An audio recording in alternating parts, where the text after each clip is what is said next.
কৃষ্ণ হইয়া রাধার লাগা গাধার মতো বাঁশি বাজায় গেলি রে।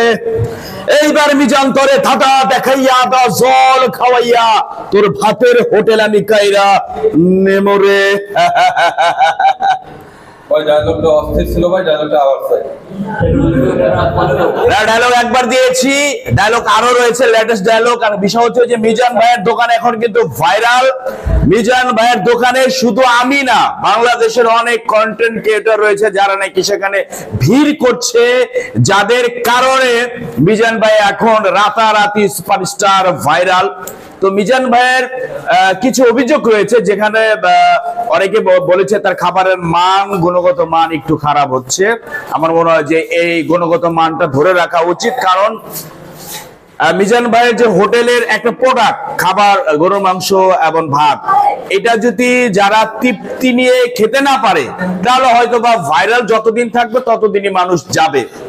আর খাবারটা যদি ভালো হয় তাহলে এটা উনি আজীবন করে যেতে পারবে। আমার মনে হয় মিজান ভাই, আপনি আপনার খাবারের যে মান ছিল প্রথম, গুণগত মান, সেটা ধরে রাখবেন। আরেকটা কথা বলে, মিজান ভাইয়ের দোকানে অনেকে চাঁদা তুলতে গিয়েছিল, সেই বিষয়ে আমি কথা বলেছিলাম। সেখানে বলেছিলাম যে মিজান ভাইয়ের দোকানে যদি কোনো চাঁদাবাজ আসে, মিজান ভাইয়ের দোকানে যদি কোনো চাঁদাবাজ চাঁদা তুলতে আসে, খাম্বার লোকে বাইন্দা থইবেন, আমরা আছি। সেটাই হয়েছে মিজান ভাইয়ের দোকানে যখন চাঁদা তুলতে এসেছে। সেই চাঁদাবাজ কিন্তু চাঁদাবাজকে বাংলাদেশের বর্তমানে সেনাবাহিনী ওনারা অ্যারেস্ট করেছে, তারপরে শাস্তিও হয়েছে। আর মিজান ভাইয়ের বিষয়ে আর কি জানতে চান? আপনি মিশা সওদাগর, আপনাকে সবাই মিশা সওদাগর নামে চেনে। আপনার কাছ থেকে মিশা সওদাগরের ডায়লগগুলো আমরা চাই ভাই। বাংলাদেশের সুপার টুপার ভিলেন মিশা সওদাগর, যিনি সিনেমাতে পাজি বাস্তবে হাজি, তিনি এখন বাংলাদেশ চলচ্চিত্র শিল্পী সমিতির সভাপতি। উনি এখন আমেরিকায় অবস্থান করছে, অসুস্থ। অবশ্য ওনার জন্য দোয়া করবেন সকলে, যেন উনি সুস্থ হয়ে আবার আমাদের চলচ্চিত্রে ফিরে আসতে পারে এবং তার কর্মজীবনে ফিরে যেতে পারে। মিশাবের অসংখ্য ডায়লগ রয়েছে, তার মধ্যে যে ডায়লগগুলো রয়েছে, নাম আমার লালু বেনটা বড় চালু, নাম আমার লালু বেনটা বড় চালু, বিপদে পড়লে দুলা বাইরে নাকি খালু, নাম আমার লালু।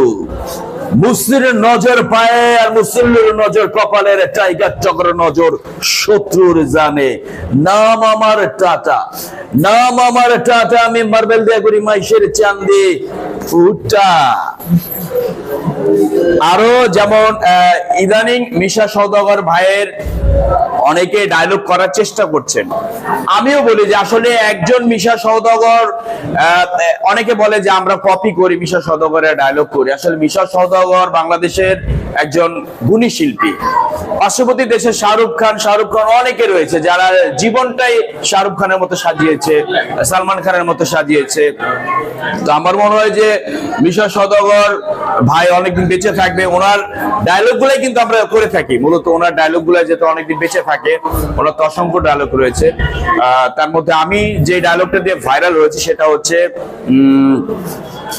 বাঘের মুখে হাত দিলে বাঘ গিলে ফেলে, সাপের লেজে পাড়া দিলে সব সৌবল মারে, আর এই শিকদারের সাথে কেউ শত্রুতা করলে মরতে মরতে আফসোস করে, আফসোস ফাটায় ফেলামু, ফাটায় ফেলামু খোদার কসম। ওই রাজারে খবর দে আমার ভাইরে মারছে, এত বড় সাহস রাজা পাইল কই? ওই রাজা বহুত বাজাইছস আমি বাবলা, এবারে বাজাই দেব তোর তবলা।